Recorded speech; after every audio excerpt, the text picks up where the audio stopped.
बारामतीत सोमवारी उमेदवारी अर्ज दाखल करण्याची वेळ दुपारी 3 वाजेपर्यंत होती. पण 6 वाजल्यानंतरही मोठी गर्दी दिसून येत होती. आता उमेदवारी अर्ज दाखल केल्यानंतर 24 तास उलटून गेलेत. पण तरीही प्रशासनाकडून प्रभागनिहाय उमेदवारांची अंतिम यादी माध्यमांना प्रशासनाने दिलीच नाही. मंगळवारी देखील कोणत्या प्रभागातून कोण उमेदवार आहेत याची नेमकी माहिती मिळत नसल्यानं गोंधळाचं वातावरण होतं. नेमकं सोमवारी काय झालं, बारामतीमध्ये का गोंधळ झालाय हेच सांगतो. यासाठी हा व्हिडिओ शेवटपर्यंत नक्की पहा. सोमवारी नगर परिषदेच्या निवडणुकीसाठी अर्ज भरण्याची शेवटची तारीख होती. अजित पवारांची राष्ट्रवादी, भाजप, शरद पवारांची राष्ट्रवादी यांच्या पक्षासोबतच इतर पक्षाच्या उमेदवारांनीही अर्ज दाखल केले होते. विशेष म्हणजे सर्वच प्रमुख उमेदवारांनी शेवटच्या दिवशी, शेवटच्या काही मिनिटात उमेदवारी अर्ज दाखल करण्याचा निर्णय घेतला. त्यामुळे प्रशासनावर कमालीचा ताण आला. नगर परिषदेतील मुख्याधिकाऱ्यांचं दालन आणि त्याबाहेरील जागा अपुरी पडल्याने कमालीची गर्दी दिसून येत होती. या दरम्यानच्या काळात धक्काबुक्कीचं वातावरणही तयार झालं होतं. वेळेवर अर्ज दाखल करण्याच्या अट्टहासापायी अनेक उमेदवारांची वेळेत अर्ज दाखल करताना दमछाक झाली.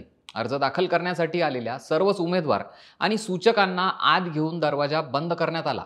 त्यानंतरही ही प्रक्रिया रात्रीपर्यंत सुरू राहिली. आज म्हणजेच मंगळवारी अर्जांची छाननी सुरू आहे. छाननीची माहिती तर सोडा, पण अर्ज दाखल केलेल्या उमेदवारांची अंतिम यादी देखील माध्यमांना मंगळवारी दुपारपर्यंत निवडणूक प्रशासनाने दिलीच नाही. सोमवारी अर्ज दाखल करण्याची अंतिम दिनांक आणि मंगळवारी लगेचच छाननी असल्याने रात्रभर जागरण करून पुन्हा दिवसभर छाननीच्या प्रक्रियेत कर्मचारी आणि अधिकारी असल्याने अनेकांना याचा त्रास झाला. नियोजनाचा अभाव असल्याने गोंधळाचं वातावरण होतं. गर्दीमुळे अधिकारी आणि कर्मचाऱ्यांनाही काही सुचत नसल्याचं चित्र सोमवारी पाहायला मिळालं. 24 तास उलटून गेल्यानंतरही प्रशासनाकडून यादी न देण्यामागचं गूढ नेमकं काय याचीच बारामतीत चर्चा होतीये.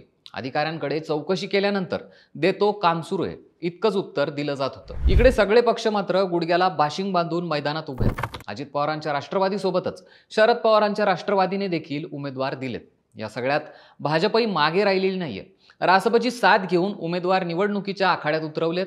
पण कुठल्याही उमेदवाराबाबत किंवा पक्षाबाबत चित्र स्पष्ट नाहीये. त्यामुळे बारामतीत नेमकं काय सुरू आहे हेच कळत नाहीये. तुम्हाला काय वाटतंय?